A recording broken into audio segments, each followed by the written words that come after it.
घरोघरी मातीच्या चुली. प्रेक्षकांनो, मालिकेचा कसला जबरदस्त टर्निंग पॉइंट आलेला आहे. आतापर्यंत आपण इकडे पाहत आहोत की शर्वरीला अटक झालेली आहे, पण शर्वरीला जरी अटक झाली असली तरी सुद्धा या सगळ्यामध्ये मात्र आता सौमित्रने असा काहीतरी शोध लावलाय. कारण सौमित्र ज्या वेळेला पोलीस स्टेशनला गेलाय तेव्हा त्याला जे काही सत्य समजलंय, त्यामुळे त्याचा आता आतापर्यंत विश्वास नसलेल्या गोष्टींवरती सुद्धा विश्वास बसलाय. आणि त्यानंतर सौमित्रने मी ही केस घेणार नाही, कारण मला जे काही समजलंय त्यानुसार मात्र आता नक्की काय घडलंय, कसं घडलंय, विक्रांतला कुणी मारलंय, कुठे मारलंय, एक आहेत की दोन आहेत, काय हेतू होता, आणि शरू एकटीच कशी अडकली गेली, राहुलने नक्की काय कांड केलंय, हे सगळं समजलंय. आणि त्यानंतर खऱ्या अर्थाने मात्र आता घरच्यांच्या समोर सगळं सत्य आणत इकडे आता सौमित्रने जबरदस्त धमाका केलेला आहे. आता सौमित्रने काय सांगितलंय, सौमित्राला काय समजलंय, कसं समजलंय, सगळं सविस्तर या व्हिडिओमध्ये पाहणार आहोत. छोटासाच एपिसोड अजिबात चुकवू. इकडे आता ज्या वेळेला मात्र आता जानकीला ऋषिकेश सांगायला लागतो की जानकी, मला खरंच खूप लाज वाटते ग स्वतःची. म्हणजे आता तू कधीच कुणावरती असे काही घाणेरडे आरोप करत नाहीयेस, तरी सुद्धा आज तू इकडे शरूवरती जे काही आरोप केलेस ना, त्यामुळे माझं मन आता पूर्णपणे हे झालं होतं. आणि म्हणूनच मी तुझ्यावरती काही नको नको ते बोललो, आणि तुला नको नको ते बोलून आता या सगळ्यामध्ये मी आता तुझ्यावरती अविश्वास दाखवला. खरंच मला माफ कर. आणि त्यावरती जानकी सांगायला लागते, असं काय करताय ऋषिकेश? अहो, कोणताही भाऊ असताना त्याने सुद्धा हेच केलं असतं, तुम्ही स्वतःला का दोष देताय? आणि त्यावरती तो सांगायला लागतो, नाही ग, पण मी इतका आंधळा झालोय ना की आता माझी बायको कधीच काही चुकीचं बोलू शकत नाहीये, यावरती माझा विश्वास नाहीये. आणि जानकी सांगायला लागते, म्हणजे तुमच्या डोक्यात आता काय चालू आहे? तो म्हणतो, म्हणजे जर का तुला शरूला आणि तू राहुलला दोघांना जर का तू एकत्र पाहिलेला आहेस, तर 100% आता हीच गोष्ट खरी असणार आहे ना की शरूने आणि वेपनवरती तिचे फिंगरप्रिंट सापडलेत. त्यावरती जानकी म्हणते, इथेच तुम्ही चुकताय. आतापर्यंत मला वाटत होतं की हो, शर्वरी वंशंनी हा सगळा गुन्हा केलेला आहे, पण आता या क्षणाला मला मात्र वाटत आहे की या सगळ्यामध्ये त्यांनी आता म्हणजे खरं तर त्यांनी हे केलेलं नाहीये. यावरती तो म्हणतो, काय बोलतेस तू? यावरती ती सांगायला लागते, हो, खरं सांगायचं तर आता मी तुम्हाला तेच सांगणार होते. आता ज्या वेळेला त्यांचे मी अश्रू बघितले ना, तर आता माझ्या लक्षात एक गोष्ट आलेली आहे की नाही, त्या असं नाही करू शकत, कारण काही झालं तरी सुद्धा त्यांचे अश्रू खोटे नव्हते, हे आता मी स्वतः माझ्या डोळ्यांनी पाहिलेलं आहे. आणि असं म्हटल्यावरती मात्र आता इकडे तो सांगायला लागतो, म्हणजे तुला काय म्हणायचंय?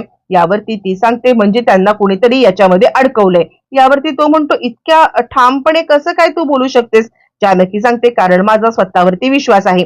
मग जानकी सांगायला लागते, सौमित्र भाऊजी, हे बघा, मी तुम्हाला जे काही सांगते ना, आतापर्यंत मी आणि अवंतिका असा विचार करत होतो, पण आता कुठेतरी मला आता पटलेलं आहे की नाही, आमचा विचार करणं हे पूर्णपणे चुकीचं आहे. आणि त्यावरती ती सांगायला लागते, तुम्ही एक काम करा ना, तुम्ही पोलीस स्टेशनला जा आणि तुमच्या पद्धतीने, लीगल पद्धतीने तुम्ही आता काही गोष्टी तुम्हाला समजतायत का, किंवा पोलीस स्टेशनला कुणी काही तुम्हाला सांगताय का, हे सगळं सगळं जर का आता तुम्ही पाहिलं तर कदाचित कदाचित शर्वरी वंश या आता निर्दोष आहेत हे आपल्याला समजेल. आणि त्यावरती मग आता सौमित्र सांगायला लागतो, वहिनी, मला 100% खात्री आहे, कुणी विश्वास ठेवो न ठेवो, तुम्ही या सगळ्या म्हणजे अवंतिका आणि तुम्ही दोघी जणी सुद्धा आता या या ऐश्वर्याच्या बोलण्यामध्ये भुलला असाल, पण मी मात्र या ऐश्वर्याच्या बोलण्याला एक कण सुद्धा भुलणार नाहीये.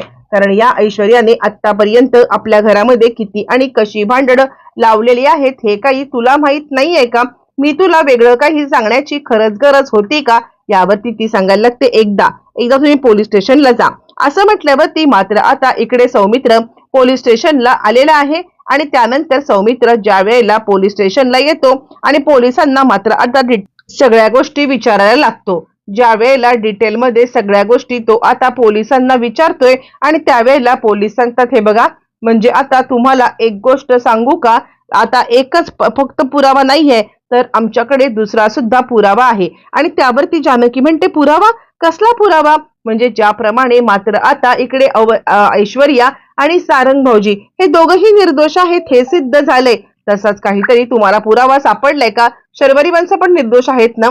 यावरती मात्र आता पोलीस सांगतात, नाही, तुमचा काहीतरी गैरसमज होतोय. शर्वरीच दोषी आहे आणि तिच्या जोडीला अजून एक साथीदार होता, हे आम्हाला समजलेलं आहे. आणि त्यावरती जानकी म्हणते, काय बोलताय तुम्ही?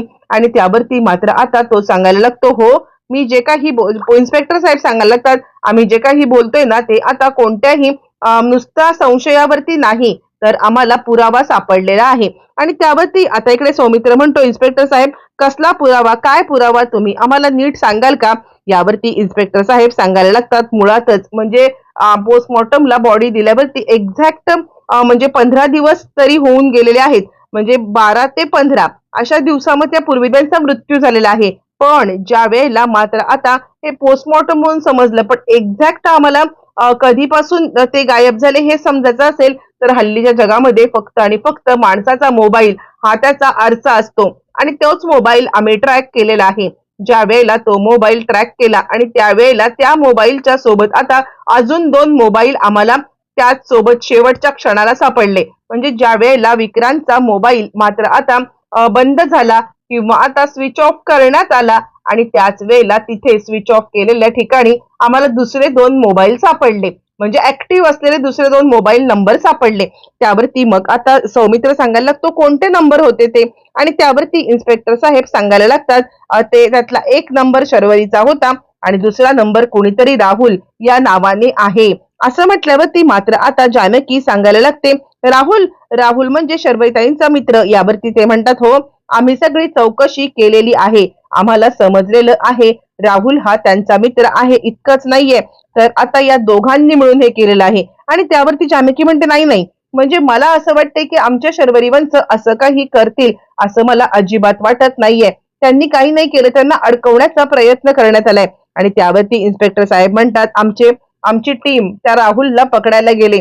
त्याला एकदा का पकडलं ना की त्यानंतर मात्र आता सगळं सत्य समोर येईल. तो काय ते सत्य सांगेल. आणि अजून एक पुरावा आम्हाला सापडलेला आहे.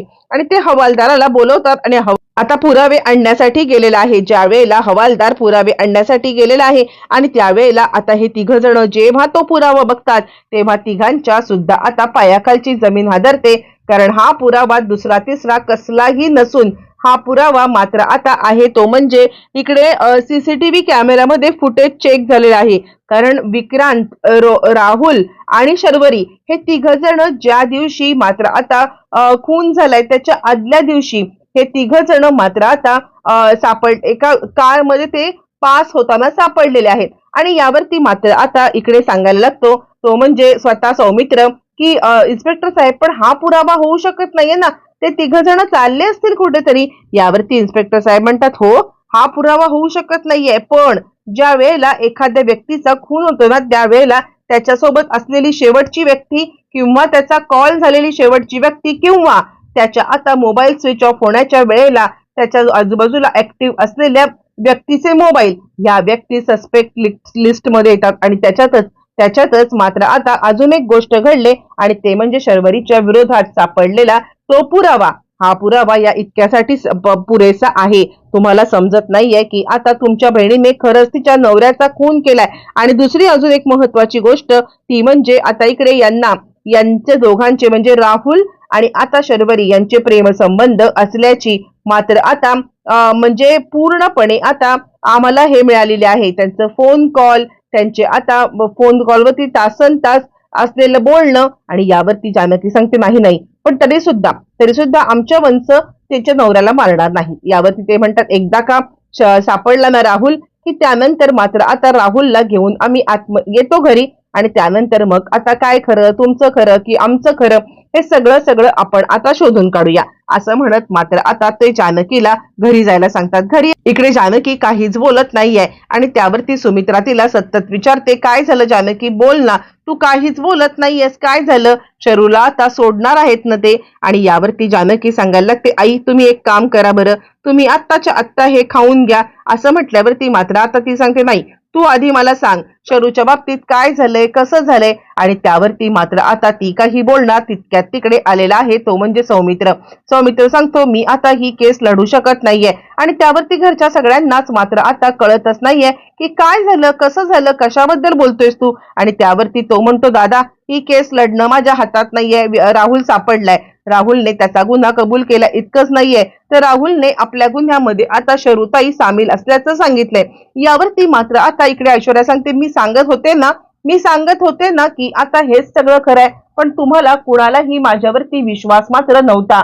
मी सांगते आहे की हे सगळं शर्वरी वंशनीच केलेलं आहे. आणि तितक्यातच मात्र आता इकडे पोलीस घेऊन आले, ते म्हणजे ज्या वेळेला राहुलला पोलीस घेऊन आलेले आहेत आणि त्याच वेळेला मात्र आता चिडलेला सौमित्र त्याला जाब विचारत आहे, बोल लवकर, का केलंस तू हे सगळं, का आता मारलंस तू इकडे.